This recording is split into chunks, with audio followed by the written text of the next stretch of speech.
33-year-old male found dead a few days ago. Someone amongst them is our killer.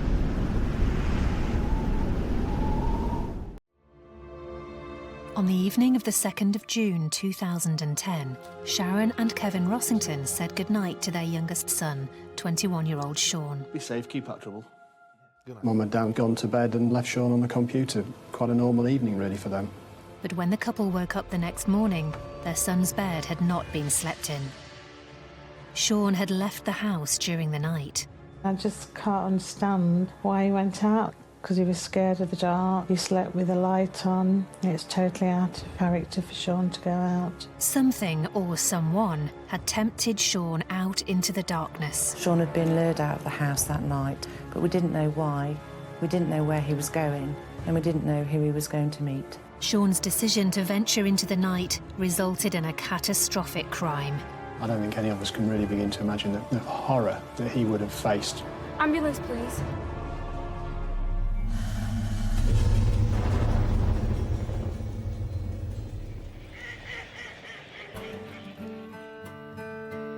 Lincoln, the picturesque historic city in the Midlands, dominated by its beautiful cathedral.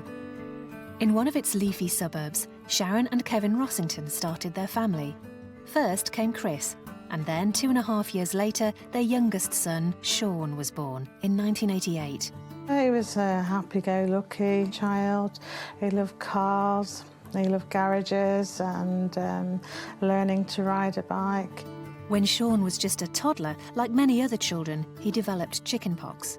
But Shaun responded to the illness badly. His temperature escalated and he had a fit.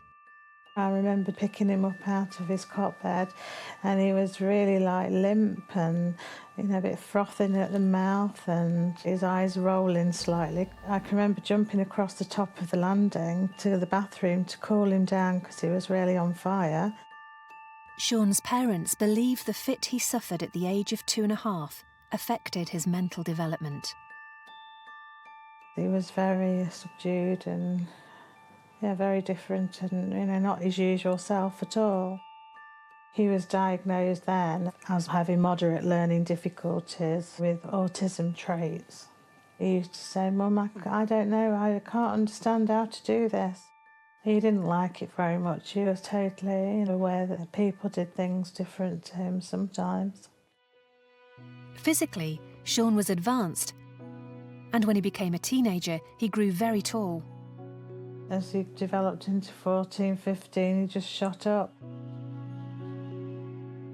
We used to say to him, it's like you've been put in a grow bag and you've just flourished and grown into this big tree, you're so tall. Shaun became known as the gentle giant.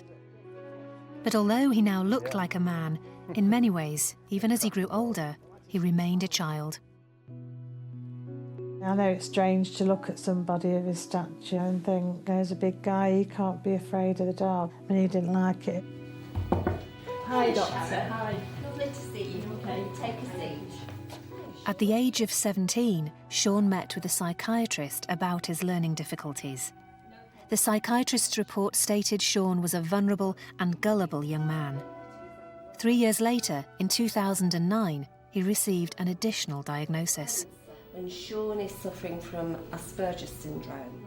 As well as concluding that Shaun had Asperger's syndrome, the psychiatrist reported that he was naive and found it difficult to interact, both socially and emotionally. I'd be very worried about him because I knew how gullible and naive he was, and I was always trying to keep an eye out to make sure that people weren't taking advantage of him because he was quite easily led. It's much better, eh? Cheers, mate. If someone was to say to him, oh, because you're 21, Shaun, and they were younger, well, for example, will you go in this shop and purchase some alcohol for us? He probably would do that for them as well because he wouldn't see the consequences of his actions. He wanted to be like other people, and I think he would make stories up like, probably that he had a job. Well, you got a job, where's that? Yeah, it's a shop down the road. I think sometimes if people would say, can you lend me some money, he'd probably say, well, I can when I get paid, but, obviously we knew he didn't have a job. In 2009, Shaun met someone who accepted him for who he really was. He started a relationship with a 19-year-old girl who lived in Lincoln. It made him feel more normal, like his friends, but he tended to be quite happy, to tell people he'd got a girlfriend. We were always happy that, Shaun began to grow up a little bit, basically, and have a little bit more independence. And Shaun seemed to be finding his feet. He loved football, and in 2010 had started going to the gym with a neighbour. We used to shout out his bedroom window, actually, to his friend who lives next door but one. "Are you going to the gym tonight, Lee?" He used to say, and he'll say, "Yes, Shaun, buddy, come round." And he said, "All right, mate, I'll be round." So, but he looked forward to stuff like that, he did. Shaun, keep going, nice and deep, and up. And he was quite fit, really, to say he smoked. Hi, son. On the evening of the 2nd of June 2010, Shaun went to the gym as usual before heading home and spending time with his mum and dad. It was just really like an average Wednesday evening for us. I can remember my husband coming to bed and him saying to Shaun, "Be good, keep out of trouble, see you tomorrow." The Rossington family could never have imagined that less than 24 hours later, their world would be torn apart and changed forever. I'll see you tomorrow, love. On the evening of the 2nd of June 2010, as Sharon and Kevin Rossington headed upstairs to bed, they left their youngest son, Shaun, playing on his computer. Oh, Shaun, be safe, keep out of trouble. Good night. 21-year-old Shaun suffered from learning difficulties and had been diagnosed with Asperger's syndrome the year before. But the next morning, when Sharon went to Shaun's room, Shaun, love, you're awake. Bring you a cup of tea. there was no sign of him. I discovered Shaun's bed's not been slept in. What we initially thought he'd gone next door but one to his friends and stayed there for the night. Just in the back of my mind thinking that we'll hear from him soon, he'll ring up. Shaun's mum and dad suspected he had gone to see a neighbour late at night and fallen asleep at their house, which is something he had done a couple of times before. As soon as I hear something, I'll give you a call. Promise me, won't you? Will Because do, you know Shaun. I'll worry. Don't worry about it. Throughout the morning, there was no word from Shaun. In the back of my mind, whilst I was at work all that morning, I was, I must, when I get my break, ring him and see if he's all right. But at 1 p.m, before Sharon had been able to start trying to track down her son, someone arrived to see her at work. I just looked up and, "Hello, you Sharon Rossington, can we speak with you?" And I'm like thinking, "You're going to tell me something bad?" It was Family Liaison Officer Diane Squires from Lincoln Police. She was initially shocked, couldn't understand what we were saying, and then completely distraught. I had to listen to it that many times to even make sense of it, what they were telling me. I just couldn't believe it. A body had been discovered in the early hours of the 3rd of June 2010. What's that? Someone on the grass over there? Ambulance, please. I think we've just found a dead body. Initial investigations led the police to believe they'd found Sharon's son, Shaun. There's blood everywhere. A 999 call was made at 4:07 that morning by a 16-year-old female telling the ambulance staff that she had come across the body of a male. Check his pulse. It's really cold. He was laying face down on a grassed area in a field just outside of Lincoln. We're near, the junction. Hurry up. Yeah, hurry up, please. I don't know what to do. The ambulance arrived at the field and found the young female who'd made the telephone call, along with 3 friends. They examined the body of the male on the ground and pronounced him dead at 4:15 hours that morning. The police attended shortly after the arrival of the ambulance staff and secured the scene and took the details of the 4 friends who were present.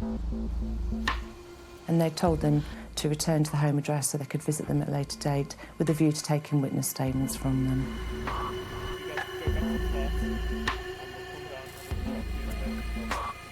Those 4 friends were potentially very important witnesses to the investigation. Okay, thank you. At first, it had proved difficult to identify the body. There was no wallet, no mobile phone, no house keys. The only thing there was a gym fob with a number on it. Of course, inquiries could be made later with the gym, but at 4 o'clock in the morning, the gym was closed. Shaun was a physically fit and healthy young man, but the police could immediately see he had suffered violent injuries. And there appeared to be a clue explaining how the 21-year-old had sustained those injuries. One of the first things that the attending officers noticed about Shaun was that he didn't have any trainers on, so he was sock feet only and no trainers even in the close proximity to him. Trainers that were assumed to be Shaun's were found near the junction of Suburbia Road and Netlham Road. Whilst the officers were cordoning off this very large area of roadway, they noticed a pair of white trainers in that junction. This led the police to consider how Shaun had died. We had a number of theories, one of which was this a road traffic accident? Was that why the trainers were in that junction? Or some other unexplained death? At that early stage, he laid face down. He hadn't been closely examined. The priorities were to secure and preserve the scene so that everything could be considered. Whether a hit and run or not, it was clear a serious crime had happened.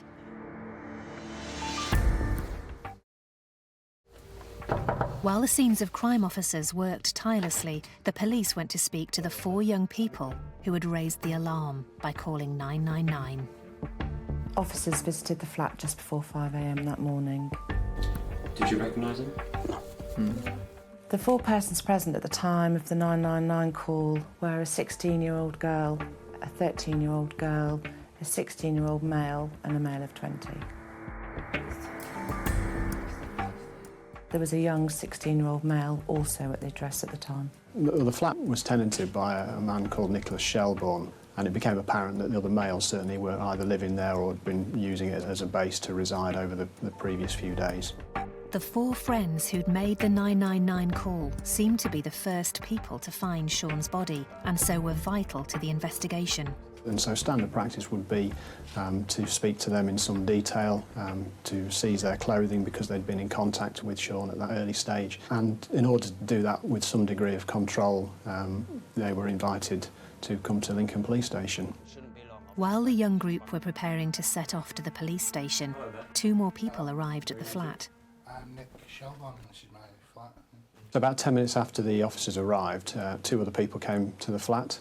One was the occupant, Nicholas Shelbourne, who was 26 at the time, and the other was 16-year-old Darryl Jones, who was living with Shelbourne. They'd returned to the flat and said they'd been to a nearby phone box to make a call. The 4 witnesses, their 16-year-old friend and the 2 who'd just returned to the flat, were all invited down to the police station.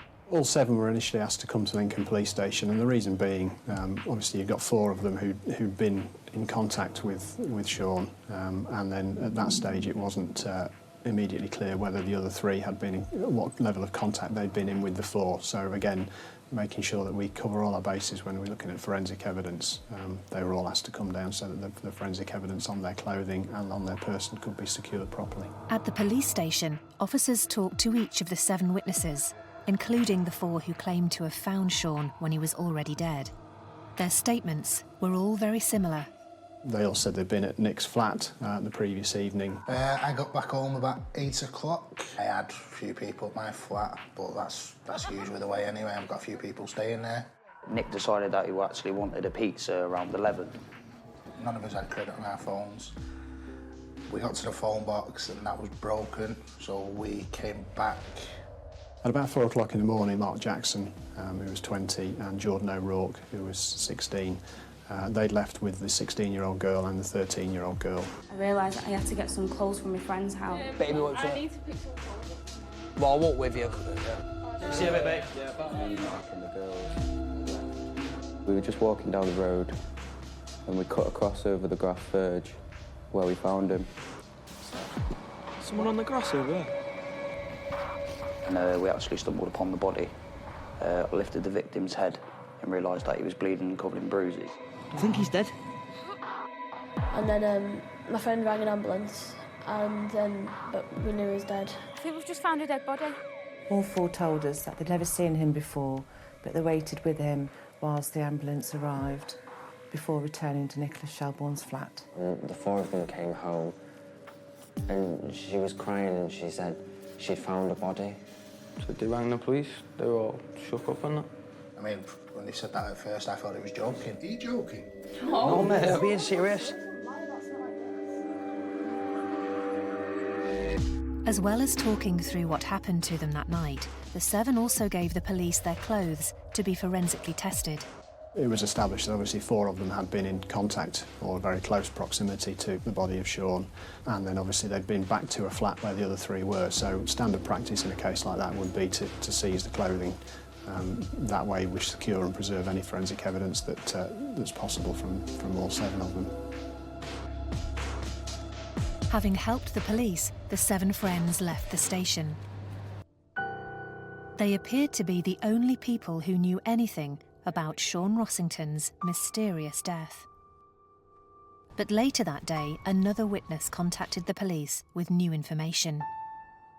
A local 40-year-old male came forward to tell police that that morning he had in fact walked across the field and had come across the body of a male laying in the grass, who he claims at that time was still alive and breathing.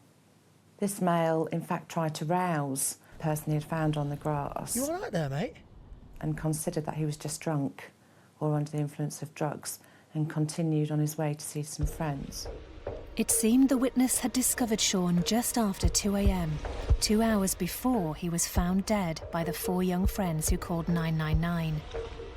He returned about half an hour later, and the male was still laying on the grass, and he tried to rouse him again, but was unsuccessful, so left him and carried on his way home.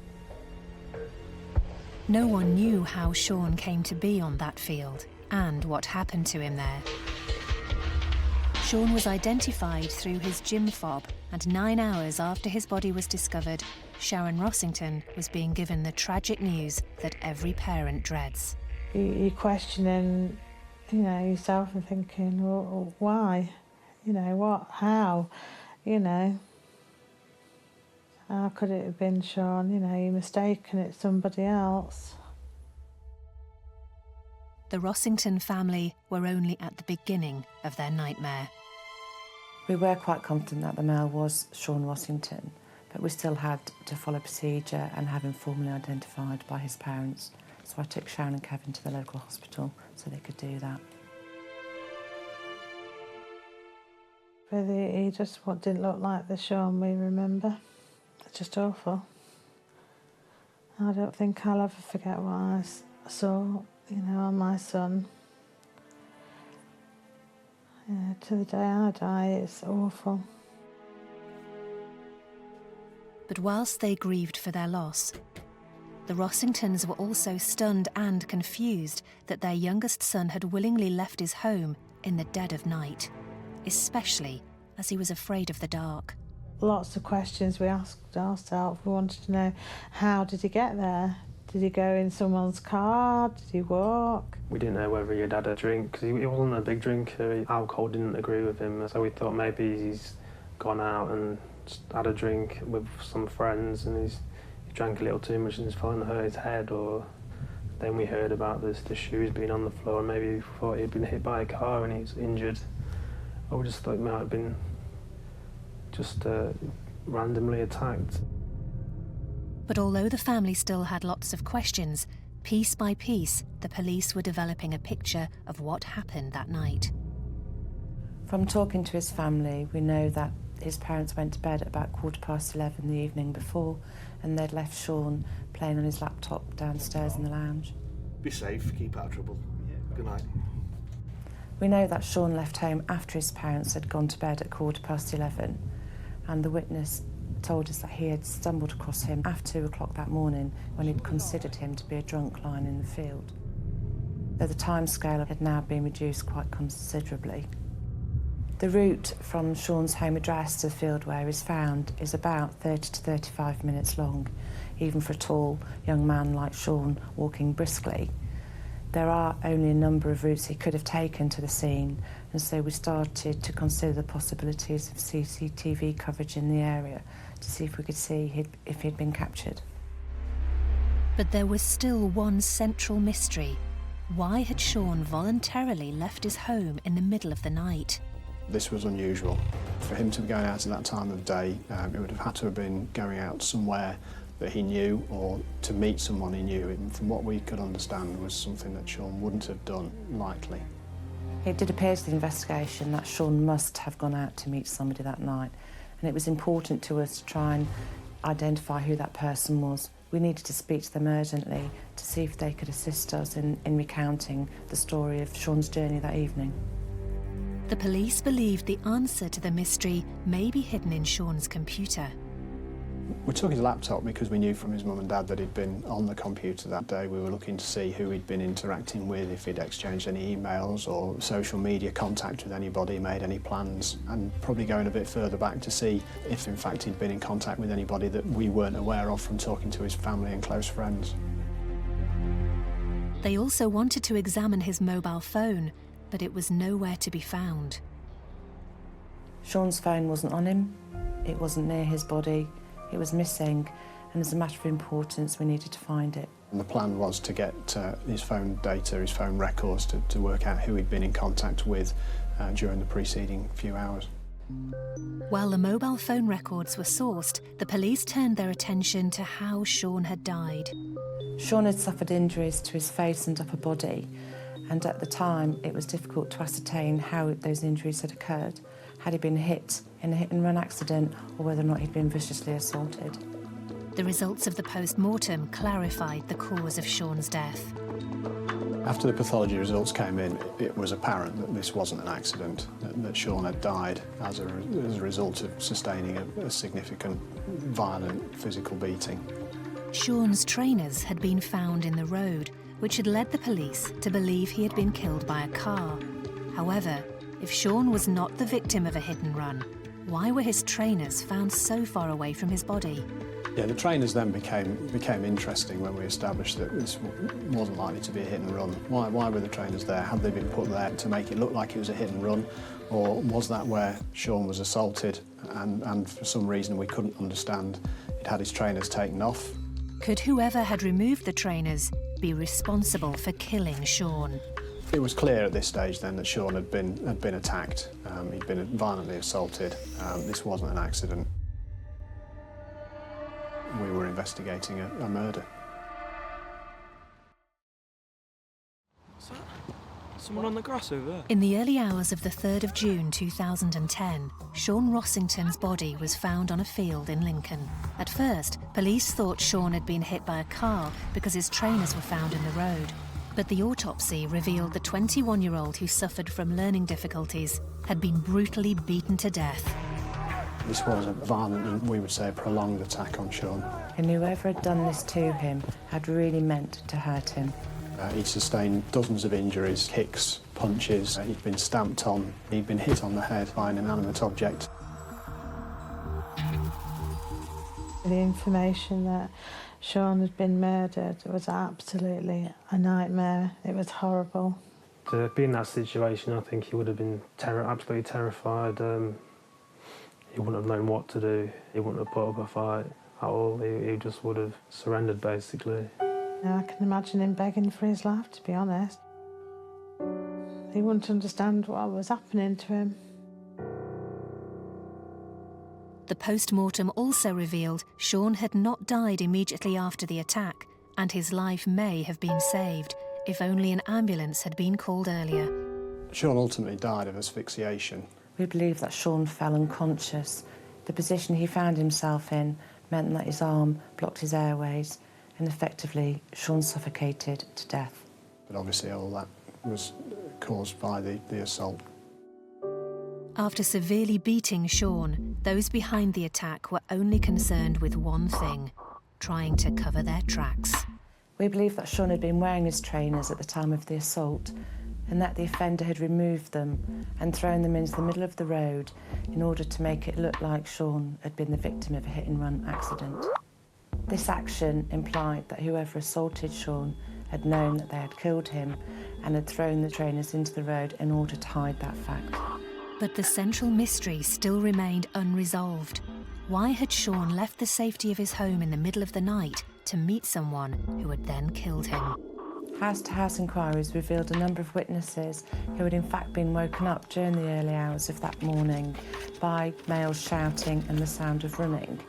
And we were able to establish that Shaun had probably been attacked around about 2 o'clock that morning. We were being told that witnesses had heard comments like, run, keep your head down.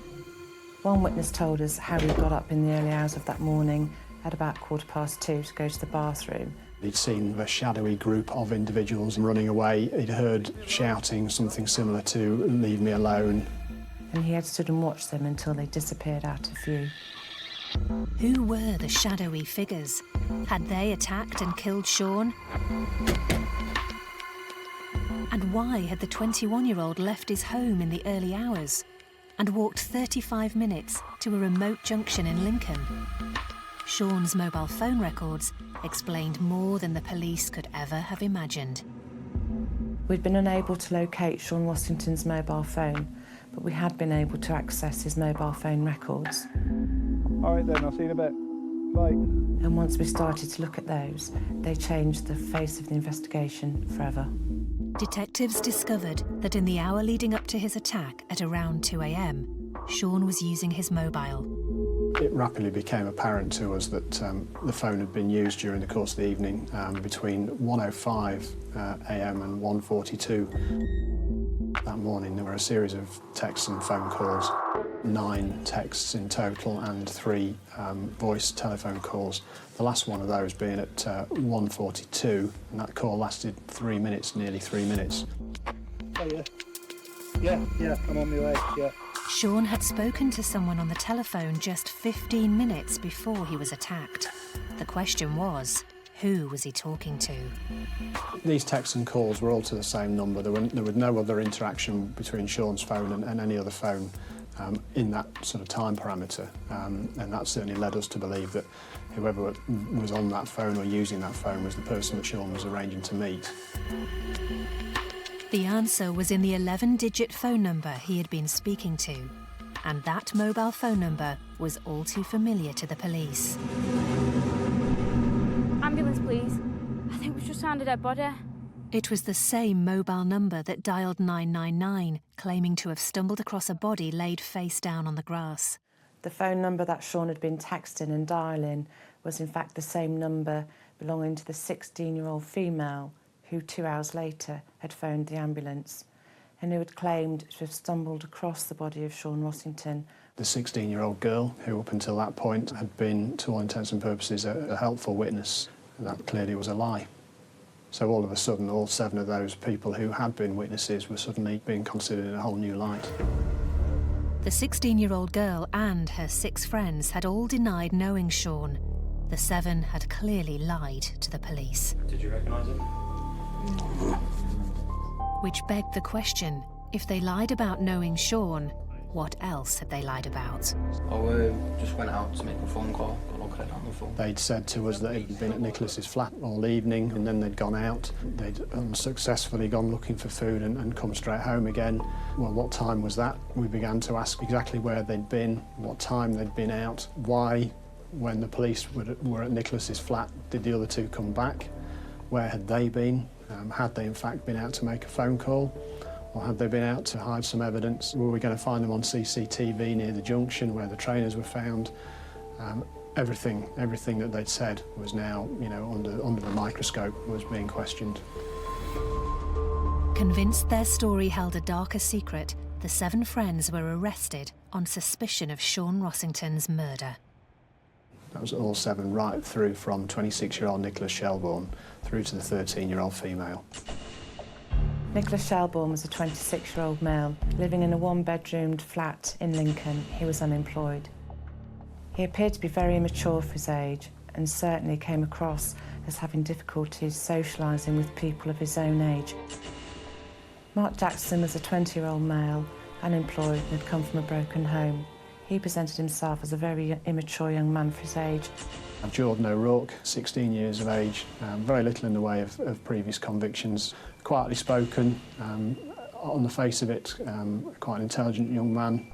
Daryl Jones was a 16-year-old male with a troubled background. His parents had divorced when he was a child and he'd been expelled from school. A young man with convictions for violence, significant convictions, you would argue, for a man of his age. The 16-year-old female had wanted to train as a nursery school teacher and had been described as being happy-go-lucky by family. The 13-year-old, lots of questions asked over why a 13-year-old was out at that time of the day anyway. She had some interaction and involvement with other agencies. And then the 16-year-old male, again, no previous convictions, always portrayed as a quiet, fairly isolated individual, was living with Nick Shelbourne at the time.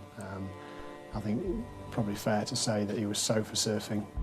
The 16-year-old boy and the 2 girls who were arrested can't be named for legal reasons. In custody, the 7 were now suspects rather than witnesses. And as word got out about their arrest, a number of new witnesses stepped forward. Some of these people were in fact friends of some of those that were arrested. There's one witness in particular came forward. He'd been in the Lincoln Central Library just after midday on the 3rd, so not long after this group had left the police station, having been in as witnesses on that morning. But he'd seen Nicholas Shelbourne, Mark Jackson and the 16-year-old girl. He knew them vaguely. He then saw Daryl Jones talking to Shelbourne. He heard a sort of raised voice, if you like, interaction, and Nicholas Shelbourne saying, if she doesn't keep her gob shut, everybody will find out. The witness at the library was not the only person who approached the police with information. 16-year-old Daryl Jones's girlfriend also came forward. 2 days earlier, she had received a text from her boyfriend. Prior to being seen by police, Jones had in fact sent a text message to his girlfriend saying, "I could be getting done for murder. I love you, baby." This raised suspicions about Jones's involvement, because if he was an innocent man, then why would he have sent such a text? She obviously came forward with that information, and she'd also told us about other interactions that she'd had with him.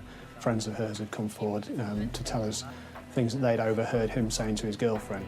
Daryl Jones had told them that it was O'Rourke who'd started it, but it was in fact himself, Daryl Jones, who'd finished it. He talked about once he'd started, he couldn't stop, which gave us a lot of insight into Jones's character. But the witnesses weren't just claiming the suspects had confessed to attacking Shaun. They also revealed the gang had described to them the great lengths they had gone to cover up their crime. It would appear from what the witnesses were telling us that these guys were making admissions to having bleached their shoes, to disposing of clothing, to hiding bits of evidence from the police. You know, right from fairly early on in this investigation, the gloves were off as far as witnesses were concerned. People were quite happy to come and talk to the police. Despite the damning witness accounts, the police were still hearing the same version of events they were told immediately after Shaun's body was discovered. During their initial police interviews, Nicholas Shelbourne stuck to the version of events that he'd given to the police. Like I said, we decided we wanted pizza. None of us had any credit on our phone, so we couldn't phone from the flat. We decided to go for a walk to the phone box. We arrived at the phone box and it was broke. It was out of order, so we couldn't order the pizza. So then we wandered back to the flat.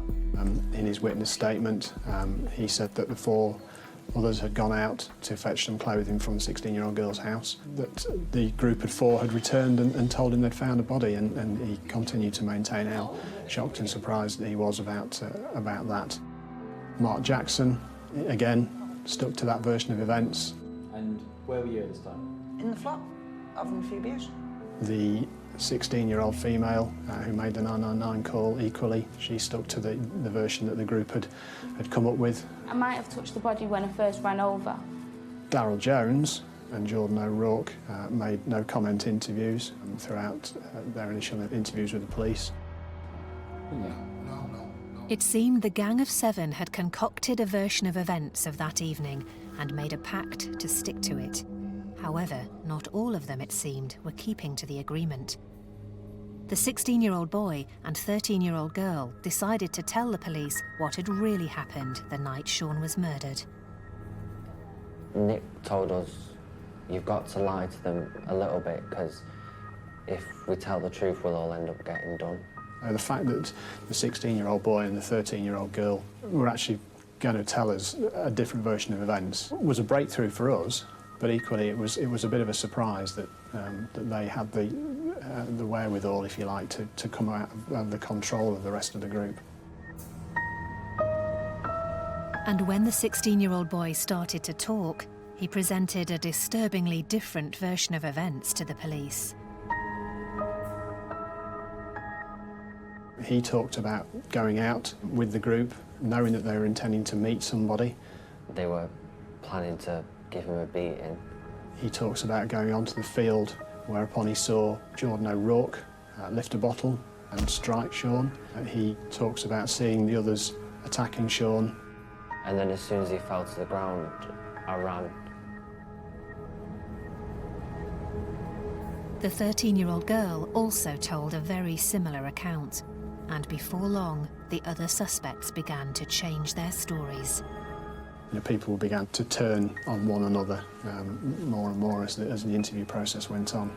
They were all beating hell out of some bloke on the floor. No idea who it was. Shelbourne maintained that he played no part in the actual violence. I went running over, like trying to sort of help him. I picked him up, I got him part way up, I think. That he ran over and pulled Daryl Jones away. Jones broke free and went back to attack Shaun further. I told you I wasn't there. Look, I've told you I wasn't there. Down the river. Oh my God. Do yourself a favour. All right. I went with him down to the field, okay? Mark Jackson changed his account throughout the course of the interview. All I did was kick him in the leg. I asked him to stop, okay? And O'Rourke had said that he was not responsible for any violence. No, I was standing back. I tried to pull the guy off him. But there was one person in particular the group turned upon. Daryl's a bit of a nutter. He's got a court case for GBH and stuff going on at the moment. I've been there when he's fighting. I know what he's like.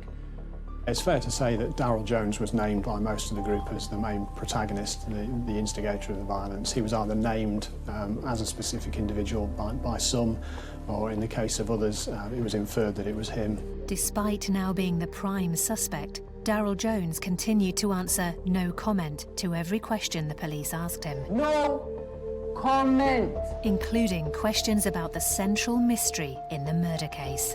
We believed that Shaun had been lured out of the house that night, but we didn't know why. How had the gentle giant been coaxed out of the safety of his home and into the dead of night? In the early hours of the 3rd of June 2010, the body of a young man had been discovered. It was that of Shaun Rossington, a 21-year-old who had learning difficulties and Asperger's syndrome. 2 days later, the police arrested 7 young people who had presented themselves as innocent bystanders. 26-year-old Nick Shelbourne, 20-year-old Mark Jackson, 16-year-olds Daryl Jones and Jordan O'Rourke, along with another 16-year-old boy, a 16-year-old girl and a 13-year-old girl, were being questioned. By now they had turned on one another, blaming each other for the violence and lies that unfolded that night. Daryl Jones, he hit him with a bottle. Daryl's a bit of a nutter. He was going crazy, he wouldn't stop. The reason for Shaun leaving his home and his connection to the 7 suspects had been a complete mystery. But then, the link emerged. Examination of Shaun Rossington's Facebook account revealed that he in fact had had some contact with a 13-year-old female through Facebook over a period of time, and they were in fact friends. It also emerged that the 13-year-old he believed to be his friend and the 16-year-old girl had started texting him a few hours before he was murdered.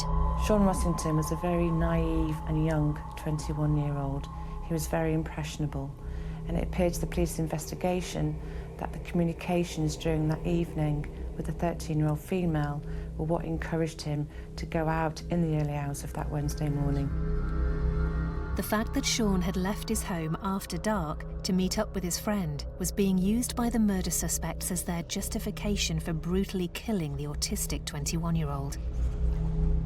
All 7 of those arrested claimed that the reason Shaun Rossington had left home that morning and gone to meet them was so that he could have sexual favours with a 13-year-old female. And they claimed this was their reason for attacking him and ultimately killing him. There's no evidence in this investigation to suggest that Shaun's relationship with the 13-year-old was inappropriate. From what we know and understand about Shaun, he perceived his friendship with the 13-year-old as just that, a friendship, and therefore for these individuals to try and justify their behaviour in any other fashion is just abhorrent, really.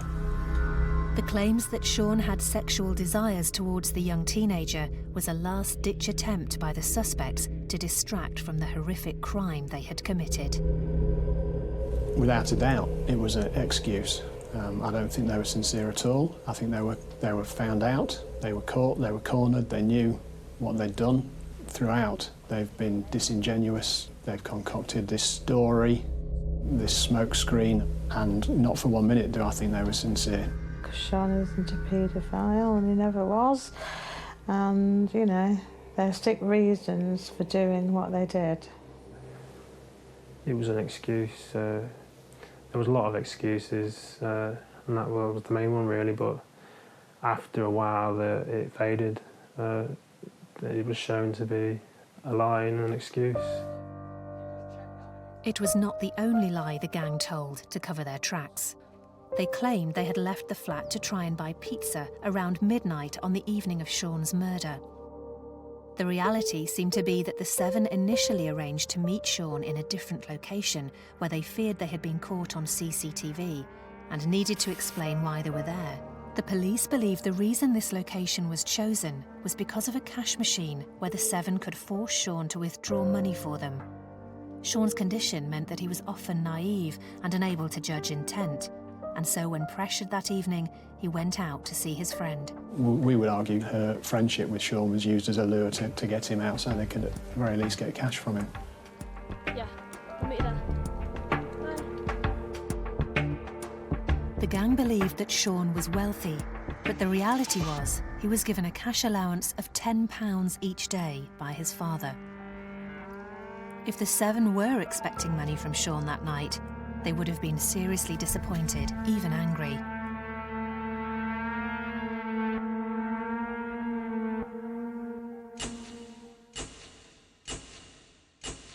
All 7 were charged with his murder, including the 13-year-old girl who cannot be identified for legal reasons.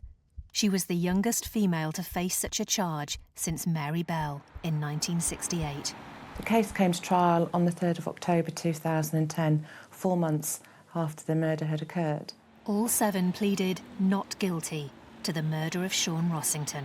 Even right to the bitter end, nobody took responsibility for what they'd done in that trial. Nobody was prepared to accept, the brutal horror of what they'd done to Shaun. At the trial in autumn 2010, the prosecution presented the sequence of events police believe happened that night. After talking on Facebook and texting into the early hours of the 3rd of June 2010, Shaun Rossington went out to meet the 13-year-old girl. Shaun got lost en route and changed the meeting location. Upon arrival at the field, Shaun was ambushed.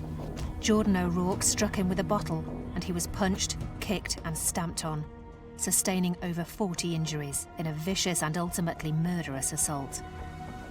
Daryl Jones placed Shaun's shoes in the road to make it look like a hit and run. After the attack, the gang bleached their shoes and dumped their clothes, as well as concocting a cover story. At 4:07 in the morning, 4 of the gang returned to the scene and dialed 999. Yeah, hello, ambulance, please. On the 17th of December 2010, the verdicts were returned. The 16-year-old boy was found not guilty. The 13-year-old girl was found guilty of conspiracy to pervert the course of justice and sentenced to a 2-year youth rehabilitation order. The 16-year-old girl was found guilty of manslaughter and conspiracy to pervert the course of justice and was sentenced to 5 years in a young offender institute. Nicholas Shelbourne was found guilty of murder and conspiracy to pervert the course of justice and sentenced to life imprisonment. to serve a minimum of 13 years. Mark Jackson was also found guilty on both counts and given the same sentence. Darryl Jones was found guilty too and sentenced to a minimum term of 13 years. And Jordan O'Rourke was also found guilty of the murder of Shaun Rossington and conspiracy to pervert the course of justice and sentenced to a minimum term of 11 years. People of that age to be involved in a plan of that nature startles me. But moreover was the plan, the concocted plan, the story, their ability to portray themselves as sincere witnesses when in fact they knew all along, you know, how involved they'd been. For me, I mean, that just smacks of utter contempt really for everything that Shaun was.